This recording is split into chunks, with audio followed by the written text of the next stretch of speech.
My name is Lena Sterling, and 3 weeks ago, I was explicitly and maliciously uninvited from a major charity gala by the committee head, a woman who looked down her nose at my simple dress, my practical shoes, and my fiercely private demeanor. She told me the exclusive event was strictly for high-net-worth patrons and visible socialites only, and that my modest presence would be socially awkward, even detrimental. What she did not know was that I am the founder of the Sterling Foundation, the single, largest, and fiercely anonymous primary donor responsible for over 90% of the charity's entire annual operating budget. Yesterday, when I was blocked at the ballroom door, the charity's national director rushed out, fired the committee head on the spot for gross incompetence, and personally escorted me to the stage to publicly reveal my identity as the essential patron who kept their lights on, their programs funded, and their doors open. My professional world is dominated by strategic, anonymous philanthropy, a consequence of past success and an aversion to the spotlight. After successfully founding, building, and eventually selling my advanced data logistics and enterprise software firm 5 years ago in a highly publicized, 9-figure acquisition, I established the Sterling Foundation with a dual mandate. My goal was singular: to quietly support critical education and environmental cleanup initiatives without seeking public validation or personal acclaim. I fundamentally detest the performative, public nature of high society giving, preferring my donations and capital to do the silent, effective work rather than my name appearing on plaques, press releases, or gala programs. I lived and continue to live an intensely private, minimalist life, deliberately avoiding the social circuit, the gala scene, and all media attention. My financial commitment, however, was immense and structural, secured through an irrevocable trust. The Sterling Foundation provides the bulk of the annual funding, typically a 9-figure annual endowment, for the Children's Literacy Network, a charity whose mission I deeply believe in and rely on for my foundation's core identity. I often attend local, internal committee meetings, sometimes monthly, in comfortable, practical clothing, never drawing attention, to personally assess the grassroots operational efficiency, administrative expenditures, and budget adherence, a fact the local, superficial committee never grasped, mistaking my deliberate practicality for financial poverty. The injustice was delivered with calculated, social cruelty by Cynthia Thorne, the local gala committee chair. Cynthia was a woman whose true passion was ruthless social climbing, leveraging the charity's reputation and seeking public validation, not the actual mission of providing literacy. She viewed the annual gala not as a vital fundraiser, but as her personal runway, a vetting mechanism for the city's elite, and a platform for self-promotion among her peers. I had planned to attend the gala simply to observe the organization's public presentation, assess donor engagement strategies, and verify financial transparency, but had not publicized my attendance beyond a simple digital RSVP. Cynthia called me personally after seeing my name, listed simply as L. Sterling, without titles or affiliations, on a preliminary, low-tier guest list.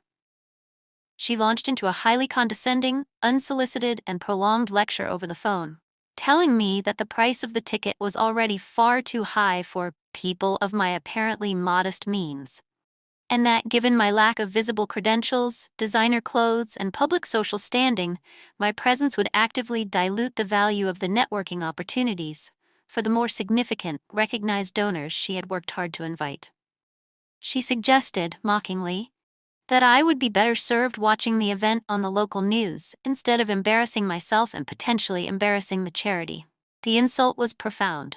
She was actively gatekeeping compassion, institutional access, and essential financial support based purely on superficial vanity, using the very cause I funded as her personal social filter. I did not argue or reveal my truth. That would have been too easy for her. The cold sting of being judged as too poor and irrelevant to participate in the very generosity I personally funded solidified my absolute resolve to use this moment as a public lesson. I decided immediately that I would not simply donate more money to silence her.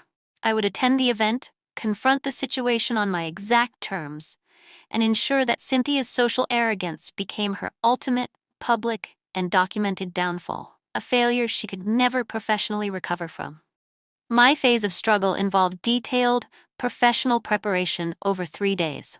I secured a specialized, high-definition camera crew from a trusted media contact who owed my foundation a considerable favor. Don't forget to subscribe to this channel. Turn on bell notification to stay updated for more revenge stories. Instructing them to be on standby outside the Grand Hyatt Ballroom for a major breaking announcement involving undisclosed corporate philanthropy and a sudden leadership change.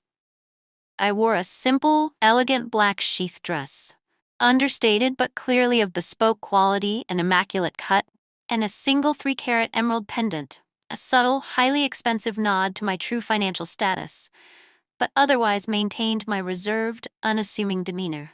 I was prepared to wait the entire night if necessary, knowing the longer the wait, the more impactful the result. The turning point, the point of no return for Cynthia, was the explicit refusal at the entrance. I arrived at the Grand Hyatt, where the gala was in full, dazzling swing, an hour late for maximum impact and visibility among arriving elites. I presented my simple, digitally printed ticket to the registration clerk.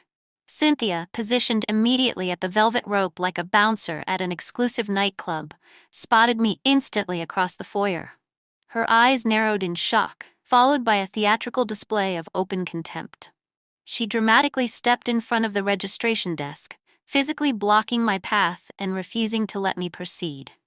"I explicitly told you this event is invitation only, Mrs. Sterling," she hissed, loud enough for the flanking security guards and several arriving high-profile guests to clearly hear the social rejection and the specific reasons for my denial. "I cannot allow you to stay. You simply do not meet the minimum donation threshold required to mingle with our actual patrons and board members. Your unauthorized presence is highly inappropriate and reflects poorly on the committee's vetting process." She motioned sharply for a security guard to escort me away from the front door and out to the street. Instead of fighting the guard or causing a physical scene, which would have been vulgar, I stepped back, calmly pulled out my secure mobile phone, and checked the time against the charity's official program schedule. I did not call my private banker, my legal team, or my investment firm. I called Dr. Marcus Chen, the National Director of the Children's Literacy Network, the only person outside my firm who handled the Sterling Foundation's millions and knew my identity intimately. I kept my voice low, neutral, and chillingly professional, ensuring my words carried the weight of my 9-figure commitment. "Dr. Chen," I said, ensuring my voice was audible only to him and the now frozen Cynthia. "This is Lena Sterling. I am currently outside the Grand Hyatt Ballroom. Your committee chair, Ms. Thorne, is refusing my entry due to my perceived lack of funds and social awkwardness. I suggest you suspend all proceedings, including the live auction, and come outside immediately.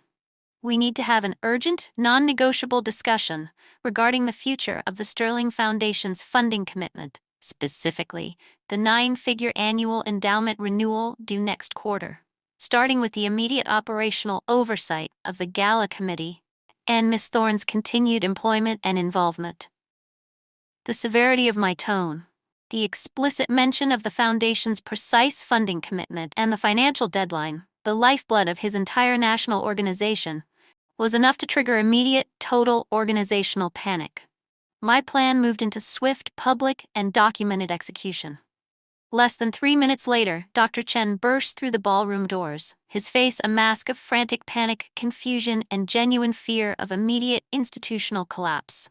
He spotted me immediately, standing calmly by the velvet rope, completely ignoring the enraged Cynthia. He rushed straight toward me, almost stumbling. "Miss Sterling, I am profoundly sorry. What in God's name is going on?" he stammered, his eyes wide with absolute terror over the financial implications. He knew that the sudden loss of my foundation's massive contribution would mean the immediate, irreversible collapse of the entire network within weeks. He took my arm with urgent force and turned sharply, facing the entire front entrance staff, including a visibly confused Cynthia, who was still standing with her chest puffed out, thinking she had successfully guarded the gates. The climax was total, immediate, and witnessed by the entire high-profile crowd streaming into the ballroom. Dr. Chen did not hesitate. The financial stakes were too high, and the organizational risk was terminal. Cynthia Thorne, you are relieved of all committee duties, fiduciary responsibilities, and leadership roles, effective this second. Leave the premises immediately. Your employment is terminated for gross professional misconduct, extreme negligence, and fundamentally violating the foundational mission and core principles of this organization. Cynthia looked utterly annihilated, her mouth open in silent disbelief, as her social status, her job, and her entire identity evaporated instantly. Dr. Chen then addressed the gathered guests and the front staff loudly, ensuring his voice carried. Ladies and gentlemen, I apologize for the commotion and the unacceptable, unprofessional behavior of a former staff member. I would like to introduce the woman responsible for the incredible operational growth and stability of our network. Please, Miss Sterling, join me immediately. He took my hand and led me past the now paralyzed, weeping Cynthia and into the glittering, silenced ballroom. He led me directly to the center of the stage, stopping the live music completely, and handed me the microphone. Everyone, he announced to the hushed room, this is Lena Sterling, the founder of the Sterling Foundation. She is not just a guest tonight. She is, and has been for 5 consecutive years, the single largest anonymous donor in the entire history of this organization. Every book, every teacher's salary, every operational penny you see is guaranteed by the generosity and strategic foresight of Miss Sterling. I looked out at the silent, stunned crowd, then directly at the corner table where Cynthia usually held court with her chosen elite, now watching in shock. The intense stage spotlight found me, and I felt the deep, cold satisfaction of total vindication and public dominance. I dropped the microphone slightly and watched as security quickly escorted a sobbing, publicly humiliated Cynthia out of the side door. I did not take the stage to beg for justice or deliver a lecture. I took it to assert my absolute necessary value and control over the situation. The committee and the entire social elite learned an invaluable, expensive lesson that night. True charity is not a social club for climbing, and true, impactful wealth is often quiet, efficient, and deeply, deliberately anonymous. I spent the remainder of the evening mingling, not networking for favor, but graciously accepting the genuine expressions of gratitude from the actual board members. Celebrating my freedom from judgmental snobbery, knowing my presence was now not just acceptable, but absolutely necessary for the charity's survival. Thanks for watching. Don't forget to subscribe to this channel to enjoy more revenge and inspiring stories like this one. Where are you watching from? Drop your country in the comments and tell us what you think about this story. Don't forget to subscribe to this channel, turn on bell notification to stay updated for more revenge stories.